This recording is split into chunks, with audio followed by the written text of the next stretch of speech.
Bismillahirrahmanirrahim. Assalamualaikum warahmatullahi wabarakatuh. Izin memperkenalkan diri, nama saya Andika Wijaya, NPM 18020091010, jurusan HESI kelas A. Mata kuliah Hukum Pasar Modal Syariah. Di sini saya akan menjelaskan terkait resumen saya tentang hukum pasar modal sendiri. Pasar modal itu adalah tempat bertemunya kedua belah pihak, yakni pertama, perusahaan emiten yang membutuhkan dana, dan yang kedua, yakni investor yang ingin menanamkan dananya. Pasar modal syariah adalah pasar modal yang kegiatannya itu tentang pasar modalnya yang tidak bertentangan dengan prinsip syariah di pasar modal. Prinsip-prinsip syariah di pasar modal itu kan ya seperti tidak ada unsur riba, gharar, terus maisir dan lain-lain. Dan ada dasar hukumnya yaitu berdasarkan Fatwa Dewan Syariah Nasional dan Majelis Ulama Indonesia. Kegiatan-kegiatan yang di dalam pasar modal itu adalah kegiatan yang antara penawaran umum efek syariah, perdagangan-perdagangan efek syariah, dan pengelolaan investasi syariah di pasar modal. Dasar-dasar hukum pasar modal syariah itu sudah tentu semua hal yang dijadikan pedoman oleh agama Islam, di mana pasar modal syariah sudah dijelaskan dalam Al-Quran dan Al-Hadis. Selain itu, landasan fatwa juga dikeluarkan oleh MUI mengenai pasar modal dan transaksi syariah di Indonesia. Pelaku pasar modalnya siapa aja sih? Oke, biaya itu tentang emiten, investor, perusahaan pengelolaan dana, dan reksadana. Oke, di sini saya akan menjelaskan tentang resumen jurnal saya yang saya pilih, yaitu tentang instrumen-instrumen pasar modal syariah. Instrumen-instrumen pasar modal syariah itu apa sih? Kan kayak dalam suatu transaksi kayak seperti biasa di pasar itu kan ada barang atau jasa yang diperjualbelikan. Nah, demikian juga di dalam pasar modal syariah ini. Pasar yang barang yang diperjualbelikan dinamakan dengan instrumen pasar modal. Apa itu instrumen pasar modal? Yaitu yang diperdagangkan berbentuk surat-surat berharga yang didapat diperjualbelikan kembali oleh pemiliknya.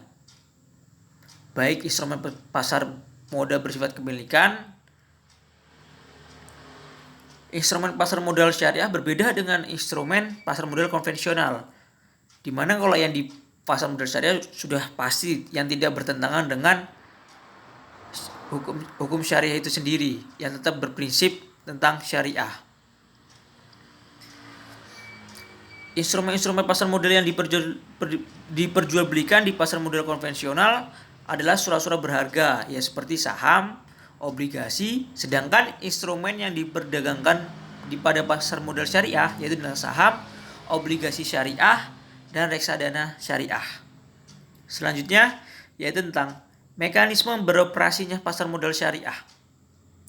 Dalam transaksi di pasar modal, investor itu dapat langsung meneliti dan menganalisis keuntungan masing-masing perusahaan yang menawarkan modal. Apabila investor mengetahui adanya kemungkinan mendapatkan keuntungan dari jual beli saham, ia dapat langsung membeli saham tersebut dan menjualnya kembali ketika harganya naik. Jadi kan kayak seperti biasa orang menanamkan modalnya itu kan dia mencari menganalisa dulu mana sih yang bakal perusahaan-perusahaan itu yang bakal ada misalnya di titik misalnya harga agak terendah dan dia akan melambung naik ke atas sebagai keuntungannya. Nah, itu yang akan dicari oleh para investor dalam menganalisis tentang perusahaan itu. Jadi investor juga dapat pula menjadi penjual saham kepada investor yang lain. Pasar modal syariah sejatinya harus bebas dari transaksi-transaksi yang tidak beretika dan bermoral gitu kan.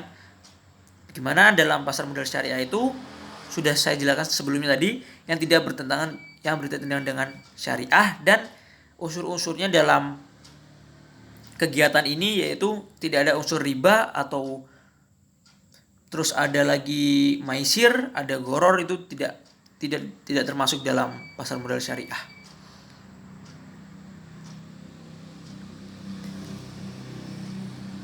Oke.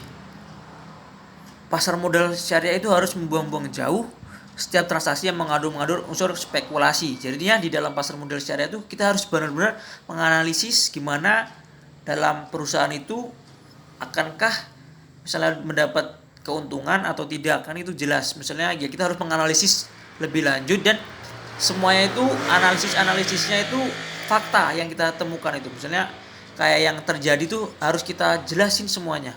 Fakta, jadinya kita tidak ada yang unsur-unsur penipuan di dalam perusahaan ataupun dari investornya itu sendiri. Nah, hal inilah yang membedakan dengan pasar modal konvensional yang salah satunya cara untuk mendapatkan keuntungan dengan menggunakan spekulasi.